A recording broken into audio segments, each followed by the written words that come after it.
নমস্কার, আপনারা দেখছেন টক টু বাংলা। আমি অভিষেক রয়েছে আপনাদের সঙ্গে। এই মুহূর্তে যে খবর নিয়ে আবারও প্রতিবাদী ভূমিকায় দেখা গেল রেখা পাত্রকে। সন্দেশখালীর গণ আন্দোলনের মুখ রেখা পাত্র। বসিরহাট লোকসভা কেন্দ্রে বিজেপির তুরুপের তাস রেখা পাত্র এবার ক্ষোভ উগরে দিলেন মমতা বন্দ্যোপাধ্যায়ের বিরুদ্ধে।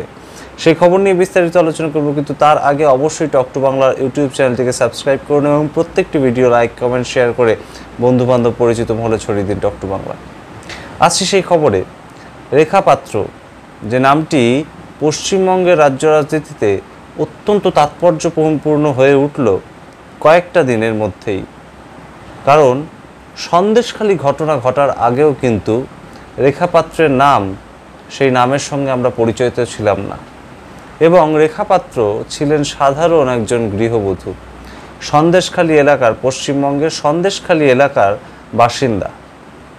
এহেন রেখা পাত্র সন্দেশখালীর যে গণ আন্দোলন, সেই গণ আন্দোলনে মুখ হয়ে তিনি কিন্তু এগিয়ে এসেছিলেন এবং সাংবাদিকদের সামনে এবং বিভিন্ন মহলে কিন্তু তিনি নির্ভীক ভূমিকা পালন করেছিলেন এবং জানিয়েছিলেন তাদের কথা।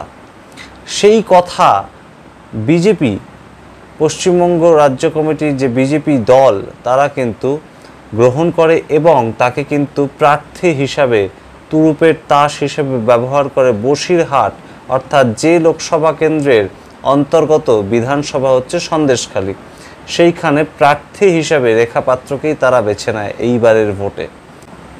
সেই অবস্থায় আমরা কিন্তু ভেবেছিলাম যে রেখা পাত্র হয়তো রাজনীতি থেকে সন্ন্যাস গ্রহণ করবেন এবং তার পুরনো জীবন অর্থাৎ গৃহবধূ হিসাবে বাকি জীবন তিনি কাটাবেন। কিন্তু আমরা দেখলাম কিন্তু ভোট পরবর্তী বিভিন্ন সময় বিজেপি কর্মী আক্রান্ত হওয়া থেকে শুরু করে রাস্তায় নেমে প্রতিবাদ এবং মানুষের মাঝে ঝাঁপিয়ে পড়া, বিভিন্ন সময়ে তাকে কিন্তু দেখা গেল বিজেপি দলের পাশে এবং স্বমহিমায়। মধ্যেই বিপ্লব দেব সহ যে 4 জনের টিম, কেন্দ্রীয় টিম পশ্চিমবঙ্গ থেকে ঘুরে গেছে ভোট পরবর্তী সন্ত্রাস খতিয়ে দেখার জন্য। সেই টিমের সঙ্গে কিন্তু দেখা করেছিলেন রেখা পাত্র এবং সন্দেশখালী এলাকায় যখন পরিদর্শনে বেরিয়েছিলেন সেই টিম, তাদের সঙ্গে কিন্তু রেখা পাত্র ছিলেন এবং অত্যন্ত গুরুত্বপূর্ণ, তাৎপর্যপূর্ণ ভূমিকা পালন করেছেন সেই টিমের সঙ্গে ঘোরার ক্ষেত্রে। এবং সাংবাদিকদের মুখোমুখি হয়ে তিনি তার ক্ষোভ উগরে দিয়েছেন রাজ্যের মুখ্যমন্ত্রী এবং তৃণমূল শাসন ব্যবস্থার উপর। তারপর কিন্তু তিনি বিভিন্ন জায়গায় যাচ্ছেন যেখানে যেখানে বিজেপি কর্মীরা আক্রান্ত হচ্ছে বলে বিজেপির তরফে আমরা অভিযোগ জানতে পারছি।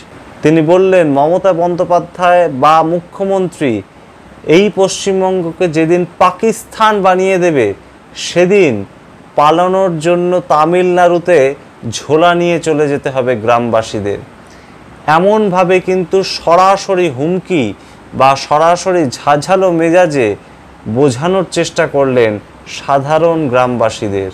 রেখা পাত্র আরও বলেন, এই মুখের হাসি কিন্তু পরবর্তীতে আর থাকবে না।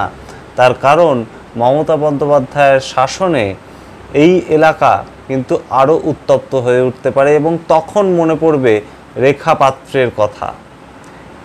এমন কথা, এমন রাজনৈতিক তাৎপর্যপূর্ণ বক্তব্য সাধারণ একজন গ্রামবাসী, সাধারণ একজন গ্রামের মেয়ে বা স্ত্রী, তার মুখে অত্যন্ত গুরুত্বপূর্ণ এই বক্তব্য রাজনৈতিক মহলের একাংশ কিন্তু মনে করছেন এবং পরবর্তী দিনে কিন্তু রেখা পাত্র হয়ে উঠতে পারেন বিজেপি দলের অত্যন্ত তাৎপর্যপূর্ণ মুখ এবং প্রতিবাদী মুখ।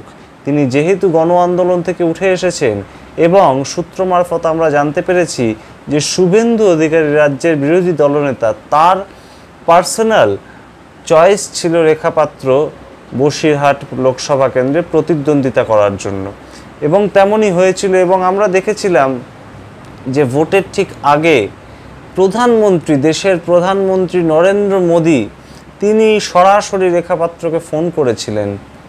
সেই রেখা পাত্র কিন্তু এখনও রাজনীতির ময়দানে অত্যন্ত সক্রিয় ভূমিকা পালন করে চলেছেন প্রতিদিন।